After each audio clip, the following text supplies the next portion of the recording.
I was standing at the kitchen sink in my robe, washing a coffee mug, when I heard the front door open and close. That small sound used to mean everything. It used to mean someone was coming home. Now, it just meant someone needed something from me. I dried the mug with a dish towel and set it on the drying rack, and I went to the living room to see who it was. It was Dawn, my youngest. She was 39 years old, and she stood in my doorway holding her phone against her chest like a shield. She had on her yoga pants, and her hair was up in that messy bun she always wore when she came over on a weekday. She looked tired. She looked like she had been running around all day. She looked like she was about to ask me to watch her kids again. "Hi, Mom, I'm so sorry. I have a deadline at work, and Caleb's car broke down again, and the boys are with the sitter, and I really need you to cover this week. I can pick them up Saturday morning. I love you." She said it so fast, the way you read a card to get through a line you already memorized. She kissed my cheek and left before I could even say anything. The door closed. The house went quiet. I stood there in the hallway and listened to her footsteps going down the porch steps, and then the engine of her little silver Civic pulling out of the driveway. That was a Tuesday in March. The same month everything started to fall apart. I need to go back. I need to start from the beginning. Because you can't understand the end without knowing what the beginning looked like. I need you to see the house. I need you to see the family. I need you to see what I thought was normal. Because normal is the thing that kills you the slowest. Normal is the thing that wraps its hands around your throat so gently you don't even feel it closing. My name is Ellen. I'm 68 years old. I live in a 2-bedroom apartment in a complex off Route 9 in Columbus, Ohio. It's small. The kitchen is narrow, and the bathroom light flickers when you turn it on, and there's a crack in the bedroom ceiling that looks like a river if you stare at it long enough. I moved in here 8 months ago. Before that, I lived in a house on Maple Drive for 43 years, the house I raised my children in, the house my husband and I bought with a first-time buyer loan in 1981 when he was a foreman at the plant, and I was a receptionist at the dentist's office 3 blocks over. That house had 4 bedrooms and a backyard with a fence we painted every summer. White. Always white. He would do the sides, and I would do the front, and we would argue about the shade because I wanted it bright white, and he wanted it off-white, and I always won because I was the one who stood on the ladder holding the brush. That house is gone now. Not physically. Physically, it still stands on Maple Drive with its white fence and its hydrangeas and its new roof. But it's gone. The life in it is gone. The people who lived there are gone. I'm the only one who remembers what it smelled like in the morning when the furnace kicked on. That dusty, warm smell mixed with coffee and toast. I remember every single thing about that house. Every crack in the plaster. Every stain on the carpet. Every scratch my kids made on the door frames when they were little and couldn't reach the handle yet. I remember the kitchen tile my daughter Dawn used to slide across in her socks when she was 7 years old because she thought it was funny, and I thought it was dangerous, and we both laughed anyway. I remember the backyard in August when my son Kevin would hit baseballs off the garage wall until the neighbors complained. I remember my husband Gary sitting on the porch swing reading the paper and humming that same song he always hummed, some old country song I can't remember the name of anymore. He would hum it while he read, and I would hum it while I cooked, and sometimes we would look at each other and laugh because we were humming at the same time without knowing it.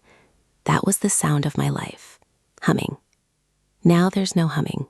There's a light that flickers and a crack in the ceiling and the quiet. I need to tell you about Dawn, about Kevin, about Gary, because you need to understand what I gave them. You need to understand what I held together with my bare hands for 30 years and what it cost me and what they did with it when I was done holding it. Dawn was my first child. She came into the world on a rainy Tuesday in October 1985. She weighed 6 pounds, and she screamed so loud the nurse in the next room came in to check. Gary held her, and he cried. That man who never cried about anything in his life. He stood in that hospital room with his new daughter, and his eyes were red, and he said, "I can't believe you're real. I can't believe you're mine." That's the first thing she ever heard. Not that she was beautiful, not that she was perfect, just that she was his, that she was real, that she existed. I carried that memory for 39 years. I carried it while I drove her to school and picked her up. I carried it while I sat in bleachers watching her play volleyball and basketball and softball. I carried it through her prom and her college applications, and the day she walked across that stage at Ohio State with her degree in business, and I was in the third row crying so hard my husband had to hold my arm so I wouldn't fall out of the chair. After college, she moved to Columbus. She got a job in marketing. She met Caleb at a bar on High Street. Caleb was tall and easy, and he had that smile that made you feel like everything was going to be fine. He worked in logistics. He seemed like a good guy. I liked him. Gary liked him. We thought we were lucky. Dawn and Caleb got married in 2015. They bought a house in Westerville. It was small, but it was theirs. Dawn was pregnant within a year. A boy. Then another boy 2 years later. Kevin was born 3 years after that. Caleb worked long hours. Dawn worked too, but not as much because the boys were small and she said she needed to be there. I understood that. I understood it completely. I had done the same thing for them. I had stayed home for 15 years.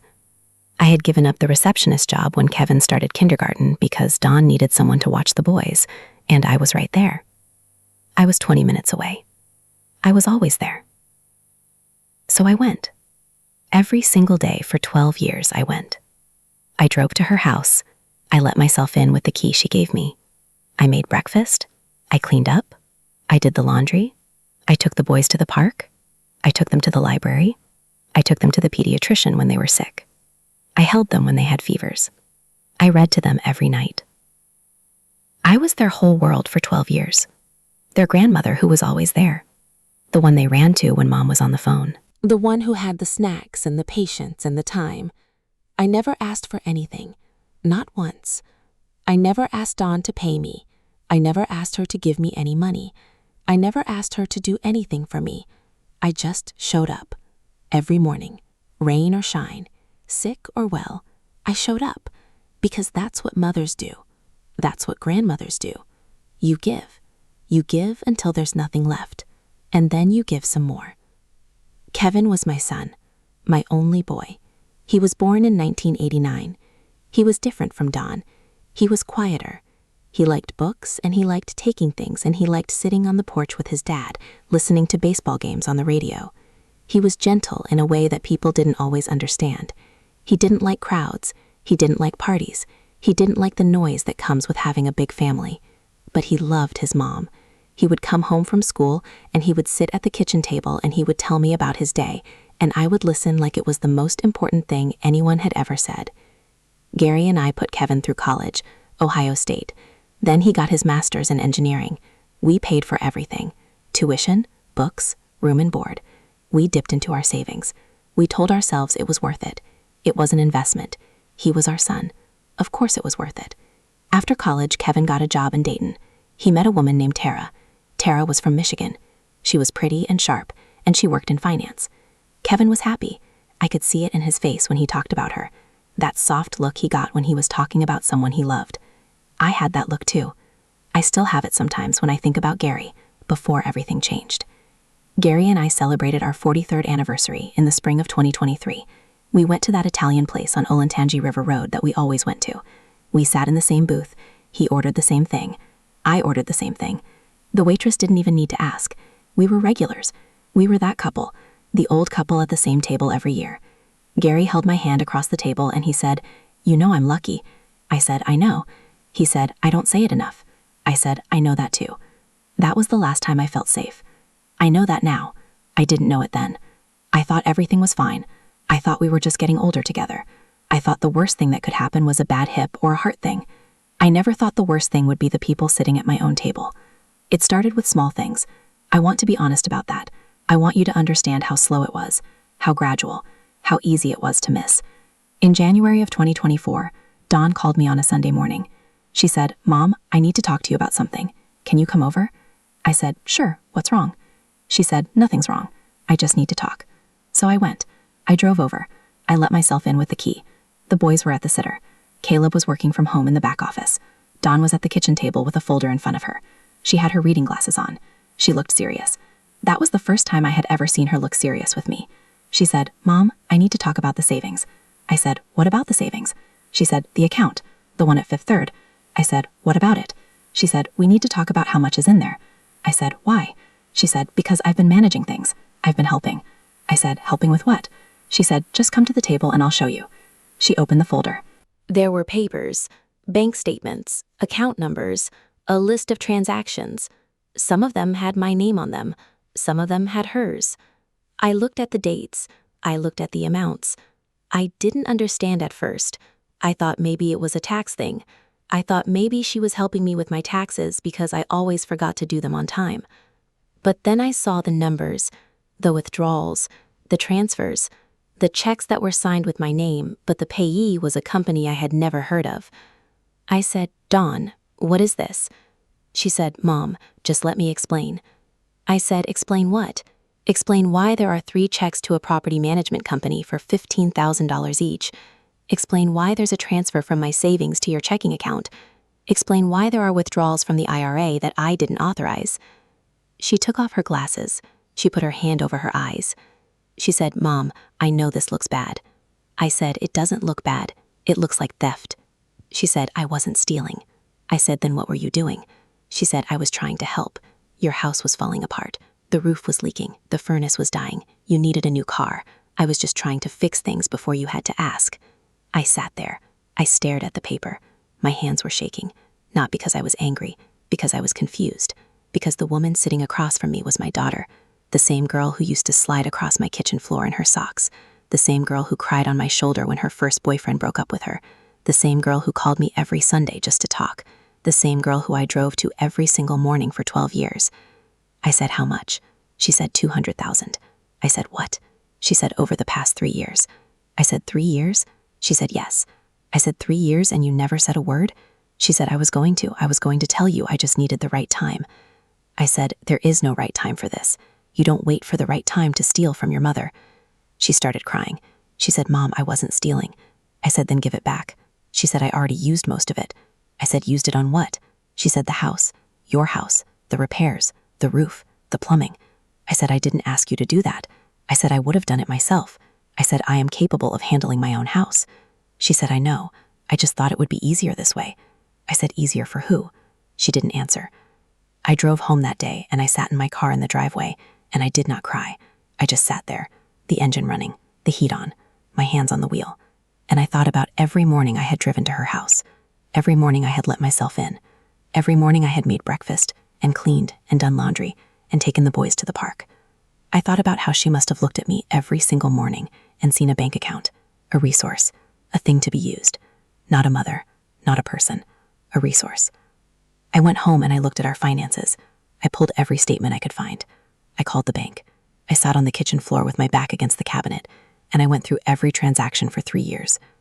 $212,000. That's what was gone. Over $200,000. Some of it went to home repairs I didn't know were happening. Some of it went to her own bills. Some of it went to investments in a company Caleb had started.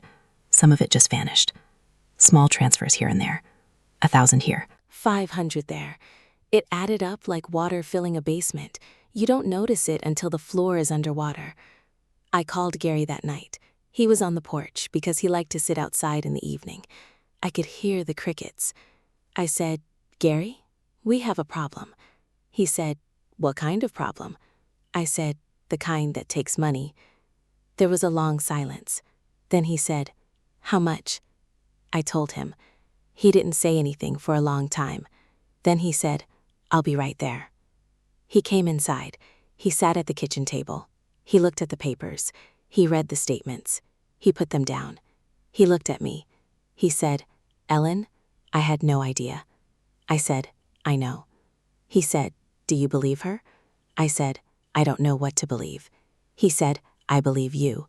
I said, that's not what I asked. He said, I know. He said, I'm sorry. That was the worst. Not the money, the apology. Because an apology means they know. They know what they did. They know it was wrong. And they did it anyway. Gary wanted to confront Dawn. He wanted to call her and tell her it was over. He wanted to cut her out completely. I stopped him. I said, let me think. I said, I need to process this. I said, maybe there's an explanation. He looked at me, and I could see the hurt in his eyes, because he knew. He knew there was no explanation.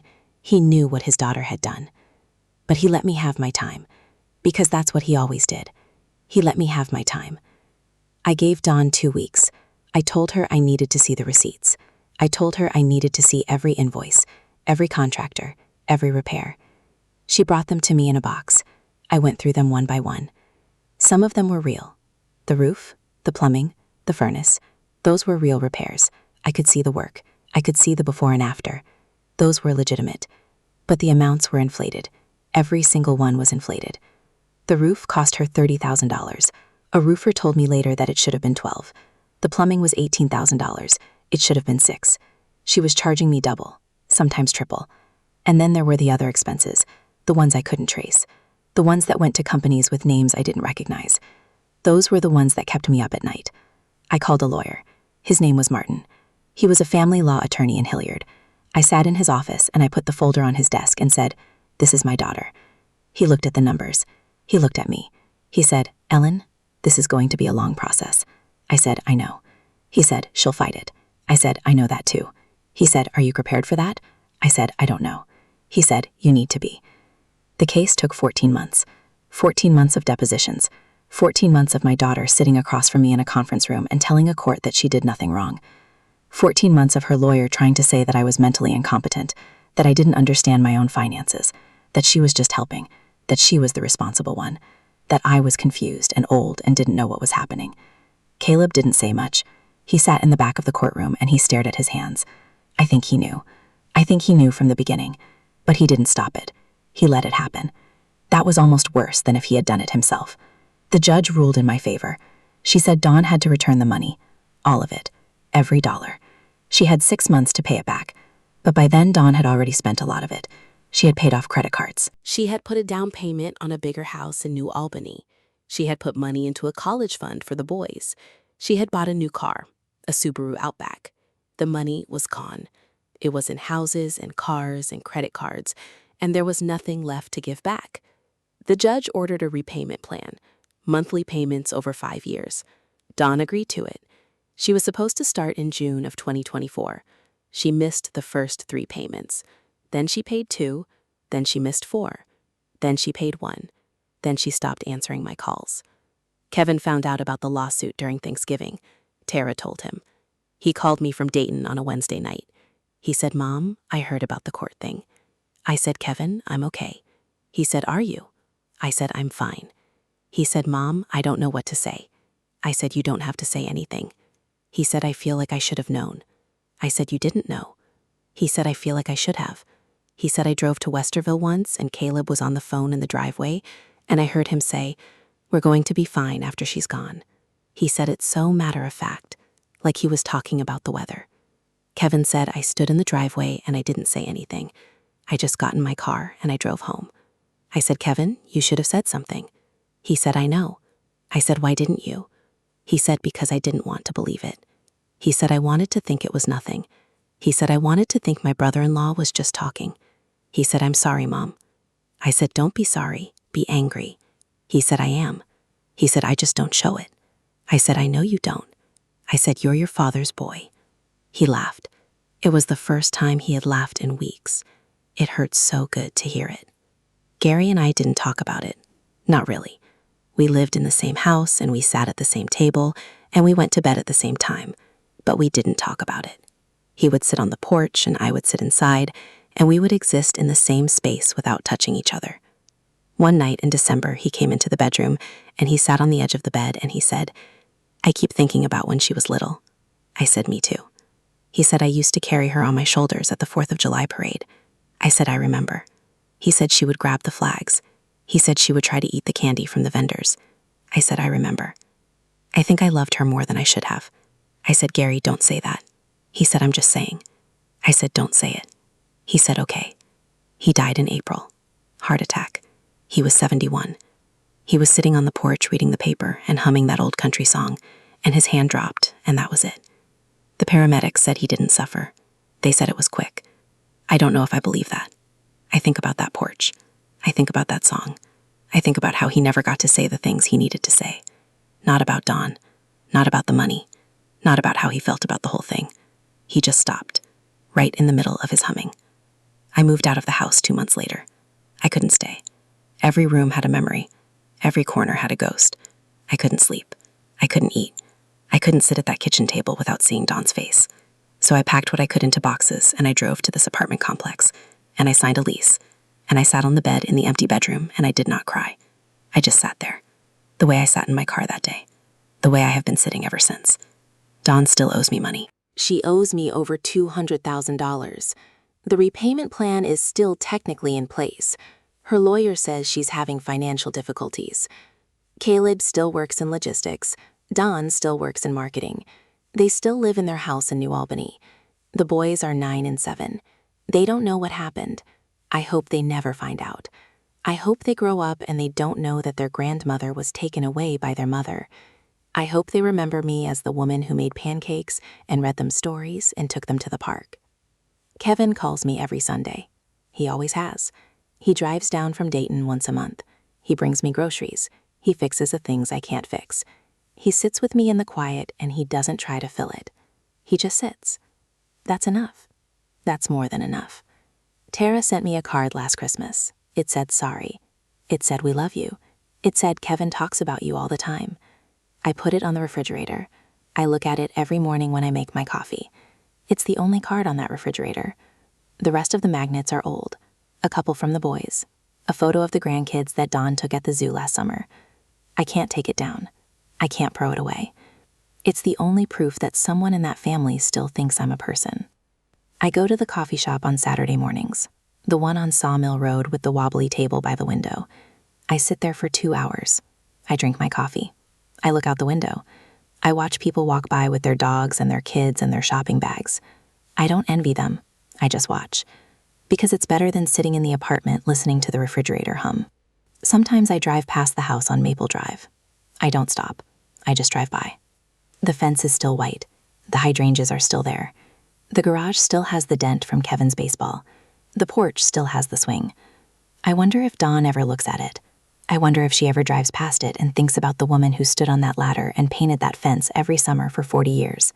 I wonder if she ever thinks about the coffee mug I washed every morning, the one she used to slide across the kitchen floor in her socks. I wonder if she ever hums that old song. I don't anymore. I can't remember the words.